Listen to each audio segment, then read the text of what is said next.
Sälgu taga vaatate, kuhu see langetus näitab, jutt näitab.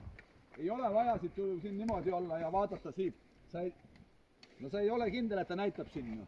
Ta püssi ei lase ka niimoodi, et vaatad, aha, mis läheb sinna. Oled ikka taga ja sätid need sihikud paika ja siis läheb.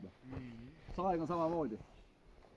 Ja kui said selle jutti siit tagant ette, eks on paigas juba, siis võid tulla siia külje peale, et sa selle tulekuga, üles tulekuga ei võta mingit uut suunda, et kui ta ei ole veel nagu päris oma saeteed sisse saanud.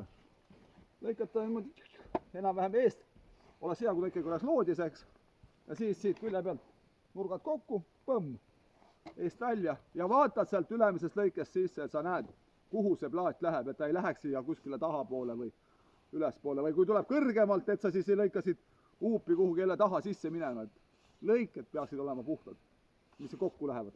Kui läheb liiga madalavalt. Nagu siin praegu on, et noh, selline vaata, paar milli või mõni millimeeter siia jääb selline okei, see on tajutav. Sellest saad aru, see veel ei muuda midagi. Aga sügavamad lõiked, nüüd tuleb alati ära parandada, sest need muudavad pideriba laiustega. Kui läheb sügavamale, siis ma teen lihtsalt selle kuradi nurga teen ka. Tood järgi ja sa pead parandusi tegema.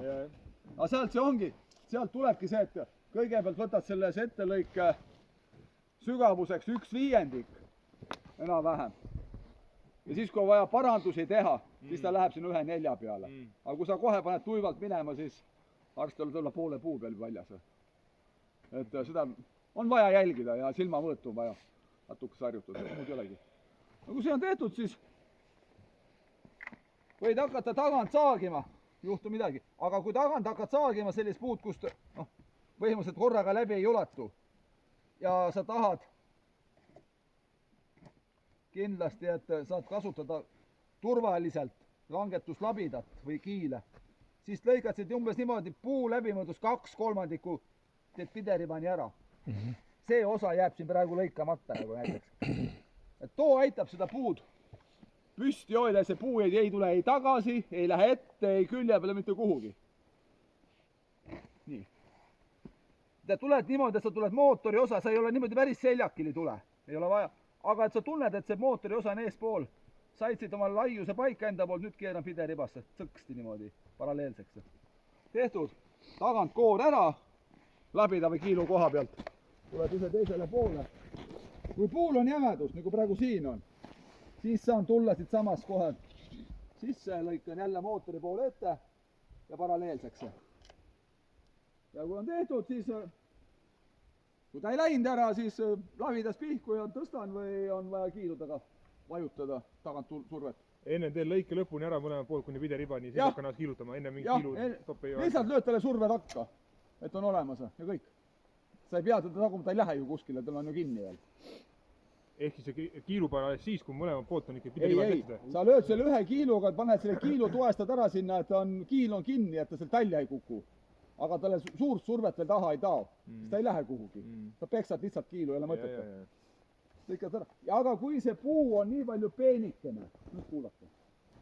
Kui see puu on nii palju peenikene, et kui sa siit hakanud seda külge maha võtma, või noh, seda mitte maha võtma, lõikama, need asjad ära ei mahu, siis noh, paneme selle labi kiilu siia näiteks, kiil on siin, ei ole ruumi, siis hakkan seda külge lõikama seda teist poolt, niimoodi pool viltu asendiga saeg, et see saeplaadi suund oleks just nagu see kiilu alla läheks, aga ma päris kiilu alla ei lähe, et ma siit, no mingi sent 2, aga siipoolne, minupoolne kõrgus jääb täpselt samaks, et mis seal teiselt poolt on. Aga lihtsalt plaat on viltu seal sülles. Muidu lähed eks samaga ilus sirgelt, aga nüüd on vähe natuke viltu ja tulete. Ehk siis tekib selline kahe tasapinnaline lõige. Aga kui on, no heksami puud enam-vähem ongi sellise suurusega. Et lõikud lihtsalt, jah, tuled tagant, lõikad selle 2/3 tüvest läbi, kiil vahele ja tuled lõikad teiselt poolt lahti. Kas kiil või labidas mõlemad on lubatud. Aga kui sa hindad olukorda teha, et kui see puu natuke see on siiapoole või tännapoole, siis noh, kui ettepoole on, siis on julge, et labidas vahel juhtu midagi, et jaksad tõsta, aga kui on nagu vähe see vist oli natuke või seisab ega tal oli ka tegelikult oli natuke siia poole. Siiapoole, sellepärast siis oli kiiluga tagasi lüüa. Et me ei hakanud labidaga punnima. küsimusi on? tuleb töö käigus. täpselt. nii